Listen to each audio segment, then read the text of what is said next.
I'm about to say something and I want you to take it very seriously. Through your emotional triggers, there is a fast track to your greatest life. There is a fast track to manifesting everything you've ever wanted, like that. Your triggers are honestly a gift to you. Your triggers are not meant to be avoided. Your triggers are not meant to be afraid of.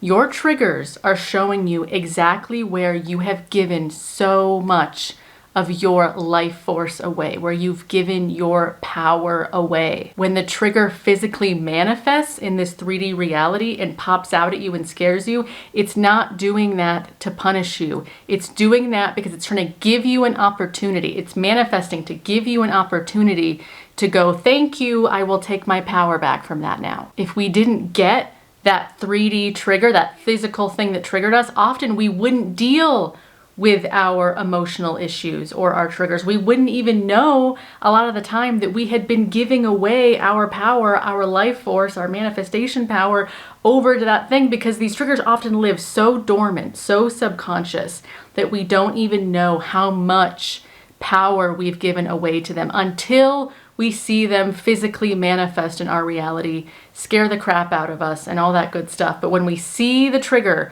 and all of that stuff comes up, all of that junk, all that stuff that we were desperately trying to avoid comes up, that is a magical freaking moment. And you have two choices in that moment. You have a choice to just agree with the original programming that created the trigger, or you can fast track your life and choose another option. And that is what we were going to talk about today. And I'm going to try to talk about this in two different ways. The first way is I'm going to give you a personal example that happened to me a few days ago, that after the fact that this thing happened, I realized this is a really good teachable example to share with everyone. So I'm going to give you that and then talk about it. And then the other thing I want to talk about, the second half of the video, is going to be about avoiding your triggers, because it's so interesting. Of course, it manifested this way that right before I sat down to film this video for you, I got an email from one of you talking about this issue. Like, she's avoiding a trigger. And so I thought, perfect timing. You just emailed me about it. I'm going to incorporate the answer to this email she sent me in the video. But quickly, I just want to say before we dive in deeper, my name is Genevieve. I'm here to help you manifest your life to be different. I'm here to help you get a different result in your life. But when I say result, I mean primarily an internal result, because the only way we get different external things in our life is when we have a radically different way of relating to ourselves internally. So when I say result, I'm really talking about primarily an internal result that then, of course, manifests as very different external results. But I want you to keep that in mind, that that's the healthy way to relate to all manifestation and growth work, is that you can't be approaching this work from an outside in perspective where it's like, oh, I just really want to change my world. I want to change my life. I want to change everything around me. I want to control everything externally. And then hopefully I'll feel better afterward. And then, I'll love myself afterward once I get all my ducks in a row out here. Stop relating to manifestation like that. It's not healthy. It's keeping you very stuck. It's keeping you extremely resistant. It's also keeping you extremely triggered. People who think like that, like what I just said, like, oh, it's all about me changing my external, those people are the most triggered by the 3D. Why? Because they've given all their power away to 3D circumstances. And when the smallest thing happens out there that doesn't line up with the little narrative they've created, that's like, oh, I need this thing and this thing and this thing exactly the way I want it in order for me to be happy. When they do that, they are going to get triggered. What I want for you is to become so genuinely powerful where you're not identifying with 3D circumstances, physical comings and goings. You're not identifying with that stuff so much. You're no longer leaking so much power into letting 3D things control you. That is true power, and you'll be able to weather the very natural ups and downs that all of us humans have to go through in this life. You'll be able to weather those things better, get through those things better, and manifest more positive outcomes. Okay, that was an intro that just turned into like more of the video. So obviously I'm really fired up about this today. This is important to talk about. So anyway, I'm Genevieve. I'm here to help you do things in your life, get better, manifest better. And if you want to work with me, there are ways to do that down below. So just check all the links in the description for different courses and all that good stuff down below. Okay, now I want to tell you a story. I'm just going to jump right into the story of what happened to me the other night. And before I get into the story, actually I should say, I hate the feeling that as a manifestation teacher and a spiritual teacher, that there's this like shadow for us manifestation coaches where we feel like it's really taboo for us to talk about things that we struggle with or things that come up in our own lives that are not, a positive manifestation. It can feel really taboo. It's become a shadow effect of manifestation culture that teachers and coaches feel like this need to be perfect, especially when we're like talking to you guys like, oh yeah, I got it all figured out. Here I am. But as I said a little earlier in this video, all humans are gonna have weird stuff happen to them. All of us are gonna have very natural ups and downs. Bad things happen sometimes, really great things happen sometimes. That's just the nature of being human. And it's a very unhealthy, unrealistic standard to put on yourself, that you think that if anything negative happens to you, then you caused that or that's your fault. And you've got this like perfectionist mindset that's like, when I manifest, only good things happen to me after that. Nothing ever bad happens in my reality, blah, blah, blah. That's a really, really dangerous mindset to have. And again, as I said earlier, you are setting yourself up to be extremely triggered by everything in your reality if you're holding yourself to some truly delusional thinking that, yeah, like nothing bad should ever happen. And if something really bad happens to you, it's like, oh, well, you created that. You're bad because you created that. Neville Goddard never said stuff like that. He never, ever said, if bad things happen to you, you created that. In fact, he tells many stories throughout his books about his students and the processes that they went through manifesting their physical outcomes. And he would tell about the 3D gave them something that they didn't want, and all they had to do was say no to it. Did he say, oh, the 3D gave them something that they didn't want? Uh-oh, they must have messed up. They must have really done something bad to create that. They better like think about that and stew about that. He would say all that student had to do was just say no to that physical 3D, just not take the bait on it, just not get hooked on it, just be like, this isn't it yet. So it's a natural process of manifesting that there are things that fall apart as you manifest, or really weird things happen, and confusing, sometimes bad things that the ego, which are just bad, do happen just along the process of a human life. And when you get really accepting about that, guess what? You've taken your power back. You've taken your power back from the trigger. And oh my God, I haven't even gotten to the story yet. This is going to be a long video. Okay, so here's what happened to me the other night. And I will admit, my state of being on this evening was not great. I was already a little stressed out about something else. And I was going into this, I was in a flustered state. And I'm saying that not because I don't think this circumstance would have manifested. I'm saying that because I would have reacted very differently to this circumstance had I been in a different state of being. So here's what happened. It's nighttime. It's like late at night. It's the end of the night. I'm trying to go to bed. I'm really tired. And like I said, kind of flustered.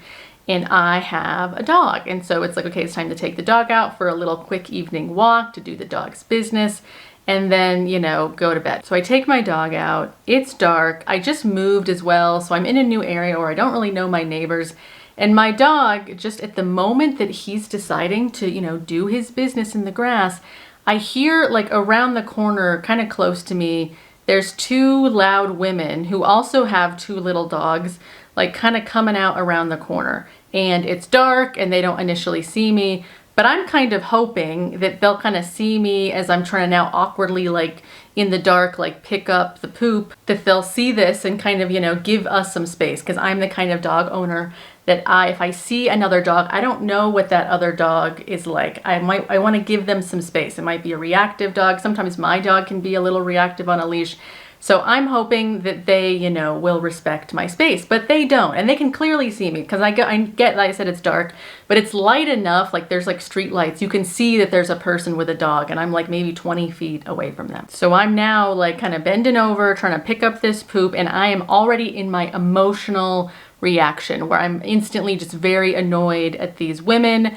They're just loud. They seem a little bit tipsy to me, and they are just obviously, they see me, but they obviously don't care to give me space. Like they're just going to keep approaching my dog with their dogs, and my dog can probably feel I'm flustered. And so he's kind of like already like on edge about those dogs. Anyway, and definitely a passive aggressive move on my part. Instead of like yelling to them like, hey, can you just give me a minute before you approach to like let me finish picking up here? Instead of doing that, I took the passive aggressive approach of just trying to like finish and like pull my dog away, but I did it in a really weird way where I was telling him wait at the same time that I was pulling him.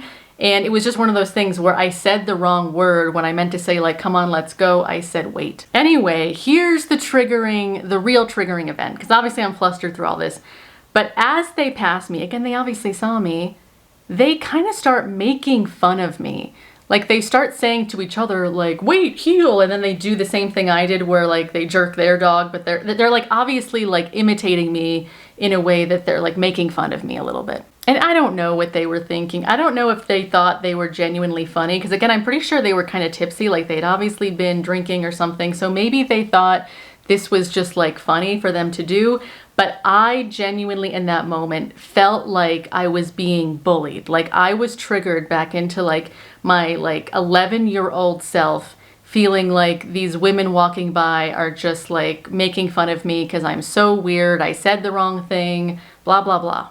And because that feeling, I know you know what I'm talking about, where it's like you feel like you've been transported in time to a situation that's not even this current moment. It's like this past built up situation of just feeling like such a lost kid. When that feeling comes upon you, it's like you just have this very strong emotional reaction. So I didn't say anything to them, of course, because I'm usually like hold myself, and even when I'm very triggered, I tend to like kind of hold it all in. So I held in a physical reaction, but internally I just felt this like rage, and internally I just wanted to like rip their heads off. Like I just really want to just go for the jugular and just blah, say a bunch of things to them. But then after like maybe 30 seconds of me just really being in that 11-year-old bullied version of me that just feels so much pain and rage, after like maybe 30 seconds of that, the emotional experience of that, I realized that in that moment, I only had two very clear choices. And like I said in the beginning of this video, the first choice is that I could use that circumstance, that 3D thing that just happened, I could use that circumstance to feed whatever just got triggered in me. That 11-year-old who had the idea that I am so weird, I am so quirky, nobody likes me, no one understands me, people make fun of me, when actually I needed their support, but like they couldn't give me support, instead they were making fun of me. That 11-year-old who felt so alone and misunderstood in the world, I could feed that part of me and say, yep, that's true. Even today, Genevieve, even though, you know, now you're in your 30s and like that was forever ago, it's still true about you that people, you know, they just don't see you or they don't get you or whatever. I could make that choice to use that trigger to just feed back in on itself. Or I could make a different choice that would be even in the face of that interaction, of that weird thing that just popped up in reality. Even in the face of that interaction, I still am. I still am me. I still am all the things that make me good. I still am someone who is worthy of love, someone who is loved, someone who is strong, someone who is secure. Nothing in this world takes away my I am. But here's the thing. So I knew I had those two choices. Like, as I said, after like 30 seconds of just really being in the emotion of it, I knew, okay, Genevieve, you've got two choices here. And as I just said, I know what the two choices are. I get that in the moment of the trigger, it is so tempting to be like, fuck the second choice, fuck the I am choice. There's something so self-gratifying in a really seedy, weird, shadowy way. There's something so self-gratifying to like go into the old story, to be like, yeah, fuck those ladies and like they don't understand me and blah, blah. There's something so like weirdly seductive about, I don't like the second choice. I'm just gonna put my energy back into the first thing because that's what feels weirdly good in like a very shadowy, weird way. So I'm bringing that up because in that moment I felt that. I felt the pull to be like, no, I don't want to just let this go and go into I am. I just want to like be pissed at these women. Fuck these women. But here's the thing. The other thing I want to remind you is you can still have your emotions. I talk about this all the time. You can still have your emotions about the situation and still choose the second option, the I am option, the this doesn't define me this means nothing about me, this has nothing to do with me, I still am. All the things that I know are true about me, those things are still true. You can choose that second option and still honor your emotions. But you just can't honor them in that way that you feed into the story that they want to tell. Instead, I could simply just feel into, okay, I just feel really angry right now. I just do. Those women, they are obviously drunk or something. They didn't feel very respectful towards me. That obviously annoyed me. I'm mad about that, but I'm not going to let it mean something about the past. I'm not going to use it to feed into something from the past and make it relevant now and then turn it into my identity. I don't need to do that. I hope that distinction is really, really clear, because I do not want you ever to emotionally bypass. Like especially when you're triggered. When you're triggered, you've got to own how you feel. If you feel really pissed, or if you feel really sad, or you have a lot of grief or disappointment or even fear coming up, it's really important to acknowledge, like, wow, yeah, I just felt sad about that, or I just felt like really afraid right when that happened. I feel that way. But just because I feel sad or mad or whatever about a particular thing popping up in my reality, that doesn't mean that I should make it mean something about me. That is the key. Stop making it mean something about you. But when it comes to a trigger, we are so good, your brain is so good at instantly trying to feed it into a context that it's used to.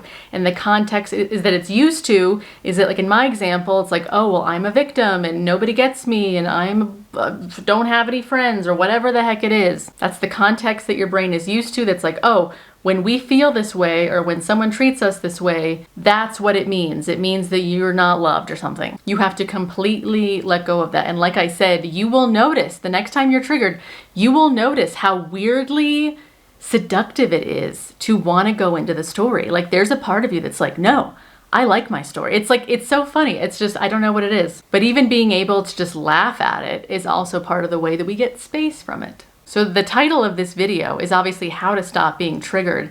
And how you stop being triggered is you stop handling your triggers in the way you always used to. You're not just gonna magically stop the triggers before they happen. You heal through your triggers. You don't just bypass the trigger and then it never comes up again. It is when those triggers come up and you make a different choice about them, where you make them not such a big deal. And all I mean by that is you can acknowledge, yep, I feel a certain way about this, but I still know who I am. I still know that things are working out for me. I still know that I am so loved. You're not changing your narrative about yourself to allow that trigger to feed. You don't want to let the trigger feed off of the old story. The old narrative you created about yourself, you cannot let it feed off that. And you also just have to let other people do what they do in this world. Again, as I was saying before, it is unrealistic to assume that just because you're into conscious manifesting now,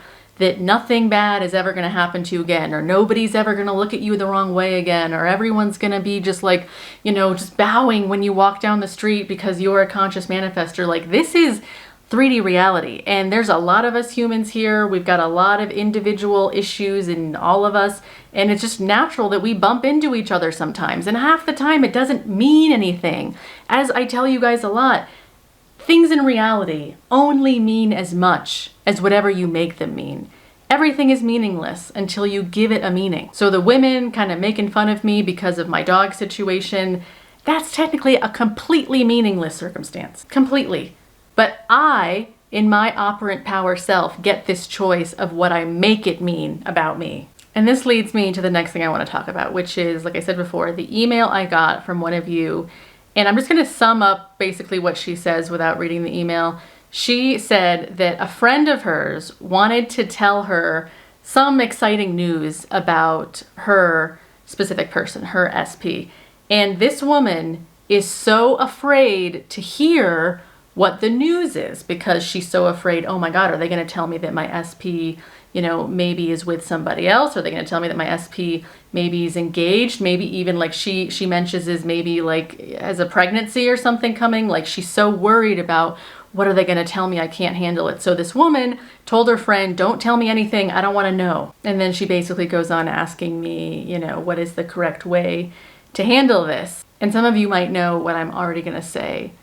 But you have to get neutral about the things in the 3D that you are so afraid of. The thing that triggers you the most, as I said before, is exactly where so much of your power is getting locked up. So if you're really afraid of your specific person, maybe hooking up with another person, or getting them pregnant, or and I get it, those are all things, of course, when you're manifesting an SP, you don't want those things to happen. That's what everyone fears the most. But if you continue to feed that fear and be like, oh my God, I could not handle that circumstance. If that popped up in my reality, that would destroy me. I wouldn't be able to move on with my life. I would just be wrecked completely if that circumstance popped up. Obviously, it's like, to me, there's no wonder you haven't manifested your SP. You're living in so much fear about them, and that fear is repelling them and ironically probably causing them to go hook up with a third party or get engaged or whatever it is. Ironically, your fear, because you give it so much power, is causing exactly what you don't want to happen. So you have to embrace the power, and again, the paradox of when you just stop caring. When you stop caring if they even come back, why do you need them to physically come back so badly? Remember that manifestation is all your, especially when it comes to an SP, is it's your responsibility to get right about your relation to them in terms of how are you really regarding them? What things are you really accepting as the energy between the two of you, and are you keeping boundaries around that? Honestly, I should just go into a whole nother video about this, although I've alluded to this in other videos. But you're not in the business of the how and when it comes to the 3D, of how it's going to manifest or when it's going to manifest. You are not in the business of that. And technically, when you are really neutral about outcomes, where it's not about, I need it, where's my SP? When you are not doing that, ironically, they're much more magnetized to you, and things ironically tend to work more in your favor. When you can kind of like let them go in the 3D, I know that scares the crap out of you. I know so many of you are probably triggered right now, just even hearing me say all the stuff I just said. But again, this is revealing to you where your power is locked up. If even the suggestion of letting your SP go, or the suggestion of like, maybe they won't come back, if that really bothers you, well, you know why they're not coming back, because you're feeding all your, or a lot of your energy into the fear of them not coming back, so therefore they don't come back. Become a lot more detached to the 3D. Accept whatever, in this email writer's situation, accept whatever your friend is to tell you. If it's something that doesn't fit your narrative, like they've got a third party, you really just have to accept that like, yep, that's what's happening right now, and I've got to accept it. And I get that acceptance is going to bring up all those feelings you don't want to feel. You don't want to feel disappointed. You don't want to feel mad. You don't want to feel grief. You don't want to feel sad. That's why you've been avoiding the triggers, because you want to avoid those emotions. But in avoiding those emotions, you're giving, again, all your power to them and the story that they're feeding into. When you accept the circumstances and also really deeply accept how you feel, just accept, I feel sad. Like if your SP was with a third party, just accept, that makes me really fucking sad. And like I said before, I know that I'm not gonna let this, my sadness about my SP potentially picking a third party, I'm not gonna let that feed into the old story that says, oh my God, nothing ever works out for me. I'm never chosen. Oh my God, my life is gone to heck and God just hates me. Like you cannot let it go into that. You accept, yes, I'm sad. Yes, maybe I'm even devastated or whatever the heck it is. And I know that I am. I know that everything in my reality works in my favor in some ways. Even really weird things like that. Even really upsetting circumstances. Circumstances are temporary and they're all working for you in some way. Even the things you've been trying to avoid so badly, those things, if they come up, they're only coming up because they're trying to serve you in some way. They're trying to help you give your power back. They're trying to help you see clearly who you've really been being. Because what manifests is your genuine state of being, not your ego state of being that like lies to itself and it's like, oh yeah, I'm doing great, when really you're not doing great and you're actually like suppressing all this stuff. Your triggers are trying to help you. They're trying to help you just, hey, feel what you gotta feel about this. If you gotta be sad about it, be sad. But stop making it go into the old story. Be sad and also know that you are. You are the great I am. Everything is working for you, not against you. You get to define what makes or breaks you. Circumstances themselves could only make or break you if you decided that they can. Again, that's what it means to be the operant power. You're making all the decisions about what things mean, what has power over you, and you get the choice to take that power back every single time you're triggered. And when you choose the choice of taking your power back every single time you're triggered by something in 3D, guess what? That trigger then genuinely does go away. This is how you stop being triggered by people in the 3D. You interact with the triggers differently when they come up, and eventually they really do go away, and you become healthfully detached from the 3D because you've claimed all of your power back from 3D circumstances. You've claimed it back from people, places, and things. You're no longer controlled by people, places, and things. You're no longer so worried about, well, what if this happens or what if that happens? You're not doing that anymore because you are just like, I decide how I know myself through every circumstance of my life. And there are, again, because we're all human, there are going to be ups and downs in life, but you get to decide how those ups and downs define you, or if those ups and downs define you. And eventually that's how you're gonna get more stable 3D results, although I hate to even put emphasis on 3D results, but that is how eventually your life becomes so much more stable in a very positive upward trajectory way. Okay, this video is now so long. I had so much to say about this, but it needed to be said, so let me know your thoughts in the comments down below. Let me know if you have any questions or if there's other things you want me to talk about in future videos. This is a really, really big deal. I feel like for a lot of you, this thing about triggers is what makes or breaks your manifestations. The way you are handling your triggers, the way you are interacting with or considering the things you're most afraid of, that is defining the direction of your life. So can you get okay with the opposite of your manifestation happening? You've got to get okay with the opposite happening, because ironically, when you get neutral to the opposite happening, that's when you're weirdly so much more likely to get what you want to happen. And I think you guys get that now after everything I just said in this video. So again, let me know what your thoughts are, and I will see you guys in my next video. All right, bye.